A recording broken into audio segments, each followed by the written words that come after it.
In a country with more than 1,400,000,000 inhabitants, no one had ever managed to set foot on an NBA court. Not a single person until he appeared. A kid from a lost village raised among cows and farmland who suddenly became the face of a collective dream. Satnam Singh, the Indian giant who defied logic and ended up being selected in the 2015 draft. That night was historic. In the broadcast, the voice of the commissioner announced something that no one in India had ever heard before. One of their own was in the NBA. The emotion exploded. Headlines called him the Indian Yao Ming, and for a moment it seemed like everything had changed forever. But reality, as always, was much darker, because behind that epic moment, Satnam's story hid frustrations, unbearable pressures, and a silent disappearance that almost no one remembers today. The question that haunts everyone who knows his story is simple and devastating. How can you be the great hope of a billion people and end up erased from the basketball map?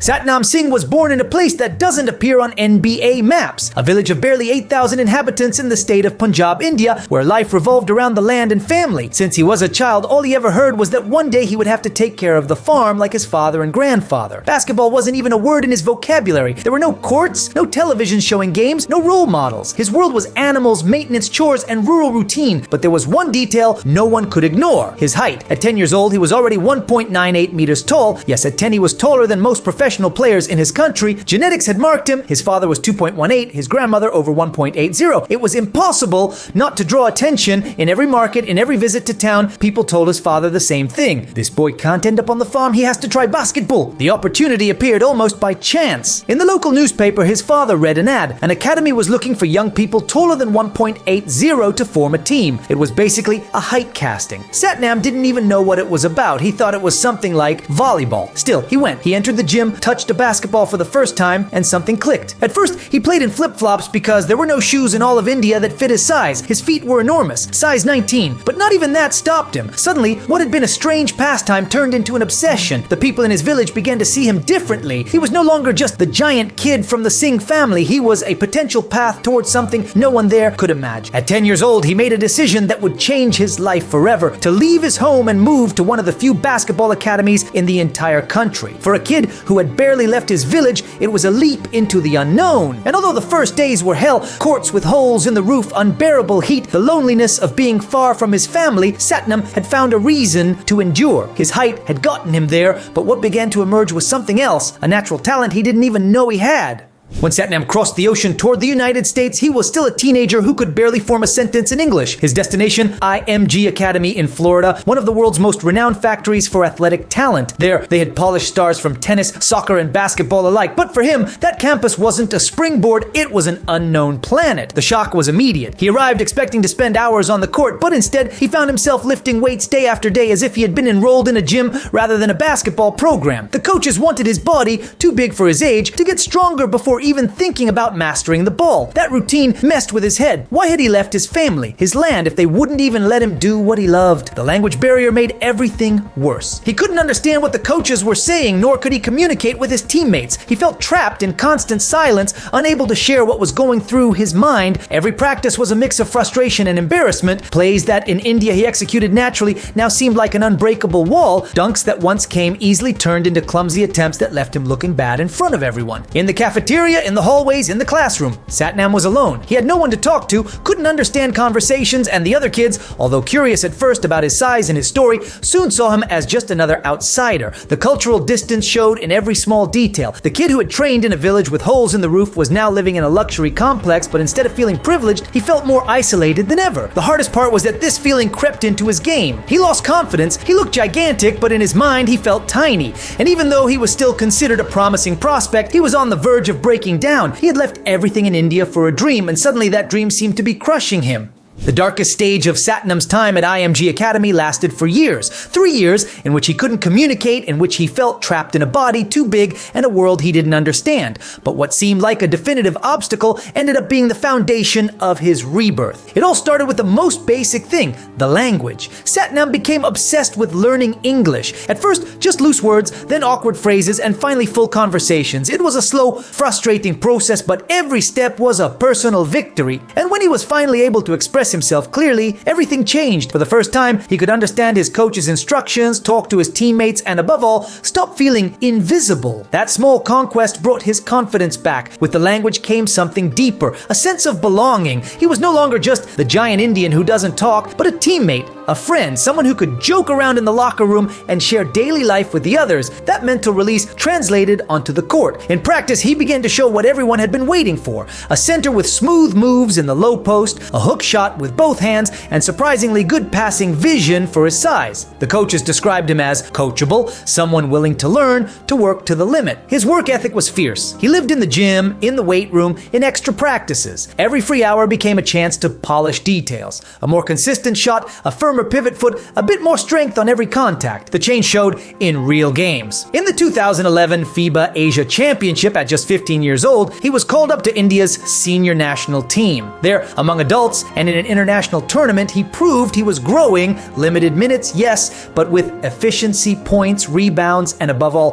presence. He was a teenager who no longer seemed too small for the stage. That tournament was the first sign that Satnam was learning to survive in any context. At IMG, his role was still secondary, but his evolution was real. Scouts began to appear in the stands, intrigued by the Indian giant who didn't break, who kept working despite all the setbacks. For him, every small improvement was a kind of revenge, because what the coaches valued most wasn't just talent, but resilience. Satnam had come close to quitting, and now he was enjoying basketball again. He had discovered that the key wasn't to escape the pain of the process, but to go through it. That rebirth at IMG didn't make him an immediate star, but it prepared him for what was coming: college scouts, talks with agents, and, without knowing it yet, the most improbable chapter of all, the NBA draft. During his final years at IMG Academy, Satnam had begun to draw serious attention. Scouts from powerhouse NCAA programs, Arizona, Kentucky, Michigan State, Florida, Purdue, were coming to see him. A 2.18-meter center with a story straight out of a movie and an increasingly refined game was too tempting a project to ignore. The plan was clear: make the leap to college basketball, develop in an elite environment, and from there, build a path to the NBA. That was the perfect script. Until he hit an obstacle that had nothing to do with basketball, but with books. To play in the NCAA, being tall, strong, or talented isn't enough. You have to pass your classes, meet strict academic requirements, and demonstrate educational level, and that's where Satnam crashed. Even though he had learned English and could communicate, he had never had a solid academic foundation in his village. He had left school too early to help his family, and although he made a huge effort at IMG, it wasn't enough. When it came time for the entrance exams, his scores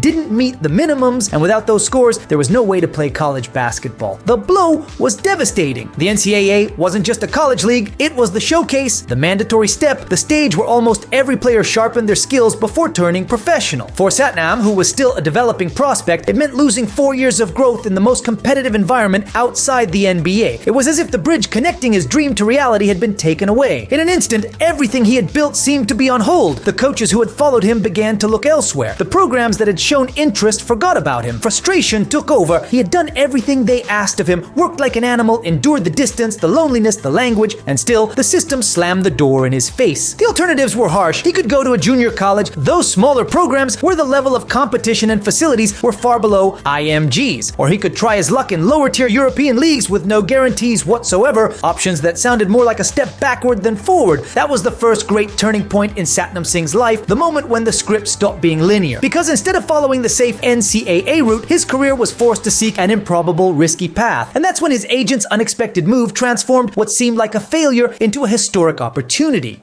When the NCAA door closed, it felt like Satnam's career had ended before it began. But then Travis King appeared, an agent who already worked with NBA players like Amari Stoudemire and who saw in Satnam something more than a lost project. King found a legal loophole. At 19 years old and with 5 years of high school at IMG, Satnam was eligible to declare for the 2015 NBA draft. It was insane. Nobody gave that move a chance. The one-and-done rule had made it clear that to reach the NBA, you had to go through college or a strong professional league. An Indian teenager who had never played an NCAA game seemed to have less chance than an unknown kid at a playground, but King took the gamble. The move was immediate. Satnam received an invitation to the NBA Draft Combine in Chicago, an event reserved for the best prospects on the planet. There, in front of scouts and executives from all 30 franchises, he showed his size, strength, and potential to become a stretch five, that modern center capable of spacing the floor. Not everyone was convinced. Some saw him as slow, lacking adaptability to the NBA pace. Others, however, believed that, with time, he could be revolutionary. After the Combine came the private workouts, Satnam trained with historic teams, the Celtics, the Trailblazers, the Wizards, the Kings, the Mavericks. He met legends like Larry Bird and Vlade Divac, who looked at him with a mix of curiosity and expectation. It was clear he wasn't at the level of Karl Anthony Towns or Kristaps Porzingis, the big names of that class, but no one could ignore the story he carried. On the night of June 25th, 2015, at the Barclays Center in Brooklyn, everything seemed to collapse again. The draft went on, and his name didn't come up. The Washington Wizards almost picked him at number 49, but chose another player at the last minute. The clock kept ticking, and the dream was slipping away. Until pick number 52 came, the Dallas Mavericks were on the clock, and then it was heard. With the 52nd pick in the 2015 NBA draft, the Dallas Mavericks select Satnam Singh from India. The arena erupted. He wasn't a number one, not even a first rounder, but it was pure history. The first player born in India ever selected in an NBA draft. A kid who at 10 years old didn't even know what basketball was now standing on the biggest stage in the world. In India, the news was an earthquake. The media called him the Indian Yao Ming. The streets of his village filled with celebration. He was the prodigal son who had put his country on the global basketball map. Upon his return, he was welcomed as a national hero. That moment changed everything. Satnam had achieved the impossible, but at the same time, without anyone realizing it, that same night sealed his fate. Because the draft wasn't a destination, it was only the beginning. And that's where a much harsher reality began. The NBA doesn't give you anything for free, and the story of the miracle kid isn't enough once the ball starts bouncing. The moment of the draft was historic, yes, but it was only the beginning, because the NBA isn't about making it there, it's about staying there. And that's where Satnam's epic story began to collide with a reality that doesn't forgive. His official debut wearing a Mavericks jersey came in the 2015 Summer League, that tournament where rookies and players fighting for a contract try to earn a spot. Satnam played against the New Orleans Pelicans and had a modest debut. 10 minutes on the court, 4 points and 3 rebounds, nothing spectacular but not terrible either. His second game was a bit better, showing flashes against opponents who were already lottery picks. There was even a game against the D-League Select team where in just 4 minutes he put up 4 points and 4 rebounds, meaning every time he stepped on the floor he contributed something. The problem was that he didn't step on it very often. By the end of the tournament, his numbers weren't promising: 2.6 points and 2.4 rebounds in just 7 minutes per game. And in the NBA, statistics are a sentence. The Mavericks decided he was still too raw for the league. Instead of keeping him on the roster, they sent him to the Texas Legends, their D-League affiliate. And that's when the brutal contrast began to show between the hero he was in India and the forgotten bench player he became in the United States. With the Legends, he played 19 games in his rookie season, almost always coming off the bench. He averaged just 1.5 points and 1.5 rebounds with a career-high 6 points in one memorable game. Famous only because he faced another Indian giant, Simbular, in what was a symbolic matchup for their country. The most worrying part wasn't that he failed to shine, it was that he wasn't progressing. The following year, in the 2016 Summer League, his stats were even worse. And during the 2016-17 season, he completely declined. Fewer games, fewer minutes, and lower percentages. For a player drafted for his potential, that downward curve was an alarm impossible to ignore. By the summer of 2017, the situation had become unsustainable. Satnam arrived in Las Vegas knowing it was his last bullet. If he showed progress, he could stay. If not, his NBA dream was over. And what happened was the worst: 1 point and 0.5 rebounds per game in 5 minutes of play. The Indian giant no longer had support, not even as a development project. Dallas didn't renew his contract and no other team showed interest. Suddenly, the first stage of his dream ended without him ever playing a single official regular season minute. The kid who had carried the hope of an entire nation was out of the NBA before turning 22. The gap between what he represented and what he could actually deliver on the court was simply too wide, and that abyss would define the rest of his career. To understand what Satnam Singh meant in India, you have to imagine a country that had never produced an NBA player. Not one. Basketball was a marginal sport, no professional structure, no competitive leagues, no real future for those who played it. And suddenly, a kid from a tiny village had broken that barrier. Overnight, he became a national symbol. The media sold him as the Indian Yao Ming. The government presented him as a sports ambassador. Basketball academies used his name to attract new kids. He wasn't just a player, he was the embodiment of a dream that in a nation of 1.4 billion people, someone could actually reach the NBA. But that hero label, which seemed like a reward, was really an impossible burden. Every time Satnam stepped onto a court, it wasn't him against an opponent. It was him against the expectations of an entire country. Every missed rebound, every failed shot felt like a collective disappointment, and that kind of pressure eventually eats you alive. Athletically, his timing was cruel. Satnam entered the NBA just as the league was changing forever. It was 2015. He three-point revolution led led by Steph Curry, and the Golden State Warriors was taking over. Teams stopped looking for big, heavy centers and turned to fast, versatile, shooter-filled lineups. Satnam was an old-school big man, a low-post center with limited mobility. In another era, he might have had more time and space to develop, but in the modern NBA, he was out of sync from day one. The result was a devastating cocktail. On one side, an entire country expecting him to be a star. On the other, a league that no longer wanted players of his profile. Between those two forces, Satnam was trapped, unable to meet either expectation. And the most painful part was that even though he never played an official NBA game in India, he was still seen as an idol. Every time he returned home, it was a celebration, as if the mere idea of having an NBA player mattered more than the minutes on the court. That disconnect between the reality in the United States and the perception in India only deepened the divide. Satnam lived two lives, the media hero in his homeland and the forgotten bench player in the most competitive league in the world. That contradiction was perhaps the greatest challenge of his career, because while the NBA pushed him toward irrelevance, his country elevated him to the status of a myth. And in the middle stood Satnam himself, a kid who never stopped wondering whether he would ever truly live up to what everyone expected him to be.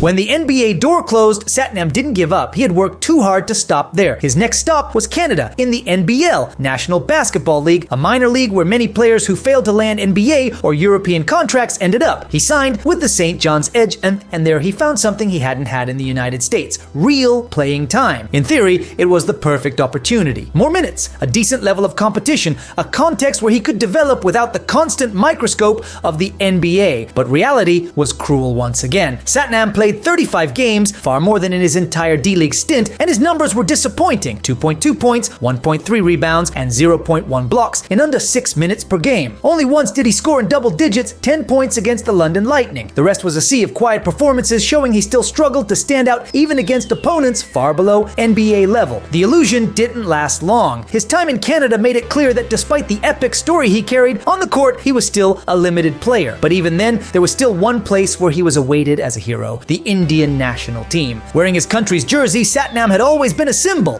Since his teenage years, he had played in continental tournaments, and in 2019 he got another chance: the FIBA World Cup qualifiers. This time, circumstances played in his favor. Several key players were injured, and India needed him to take on a leading role. And for the first time in a long while, he delivered. Against Syria, he posted 18 points and 8 rebounds in 27 minutes. He dominated the post, held his ground on defense, and showed flashes of the powerful big man everyone had hoped to see. But his best game came against Jordan: 20 points and 10 rebounds in 35 minutes, shooting 57% from the field. For a moment, it looked like the Indian giant was back. Those games were like a breath of fresh air, proof that he still had something left to give. In India, the press went wild. Headlines about Satnam's rebirth, viral videos of his highlights, the belief that this might be the turning point. And for him, personally, it was a bomb. After so many years of frustration, he finally had a few nights where he could show he wasn't just a symbol, he was a player capable of carrying a team. The problem was that this resurgence came too late and in the wrong place. International basketball gave him oxygen, but the global market kept looking the other way. And just when it seemed he had at least found refuge in the national team, an even harsher blow was waiting, one from which there would be no return.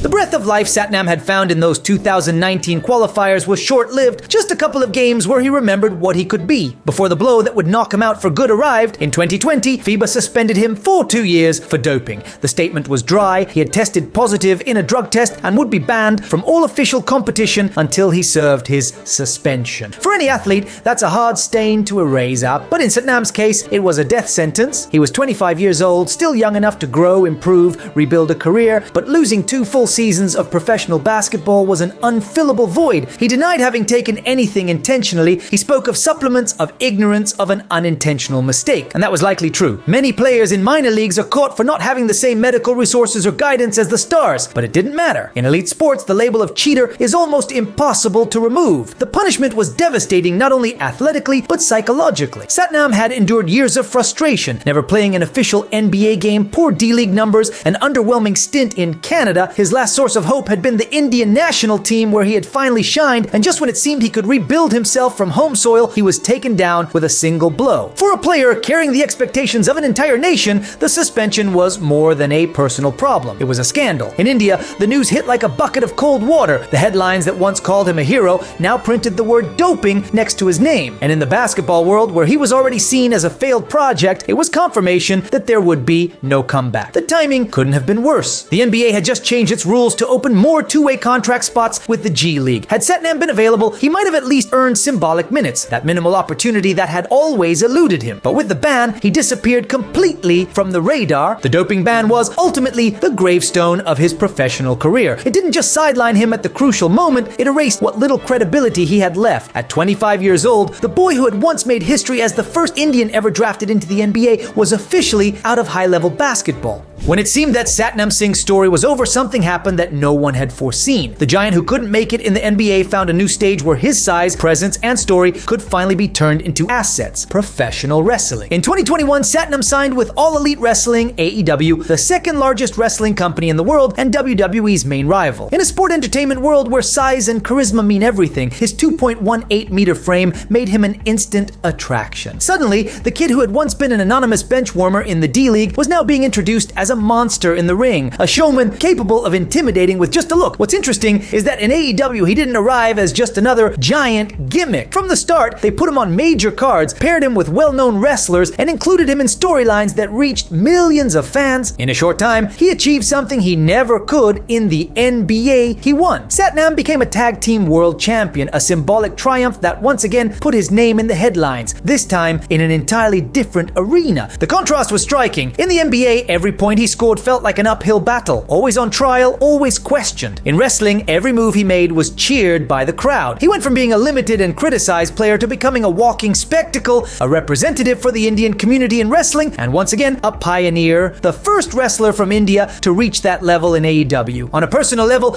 it was a rebirth. After the doping suspension, after feeling labeled and discarded, Satnam found a space where he was once again the main character. He didn't need to hit threes or run the floor. His presence, charisma, and ability to entertain were enough, and in a country like India, where professional wrestling has a massive fan base, his image exploded. At 30, Satnam had written an unexpected second chapter. He may never have played a single official NBA minute, but he achieved something few athletes ever do. He reinvented himself in a new world and became relevant again on the global stage. What had once been a burden in basketball, his size, his uniqueness, his role as a symbol, became his greatest strength in wrestling. The athletic career that had quietly faded gave way to a persona now celebrated in the ring, and through that metamorphosis, Satnam proved that while destiny doesn't always fulfill dreams the way we imagine, sometimes it opens up unthinkable paths no one could have predicted. The story of Satnam Singh is an uncomfortable reminder of how unpredictable sports can be. 2015, he represented the future, the first Indian ever drafted into the NBA, the kid carrying the hopes of a massive nation. 10 years later, he hadn't played a single official NBA minute, his career was marred by stagnation and a doping ban, and yet he ended up succeeding in a place he never could have imagined, a wrestling ring. His journey raises a tough question. What was Satnam Singh really? A pioneer who opened a door for India even if he never fully walked through it? A symbol trapped between the expectations of a country and the brutality of a league that gives no mercy, or a survivor who, against all odds, found a way to shine again? Maybe the answer lies in that paradox. A player who never played in the NBA, yet still holds a place in its history. A giant who seemed destined to fade away and who, against all odds, reinvented himself. And the question that lingers is inevitable. What would have happened if that kid from Punjab had played college ball?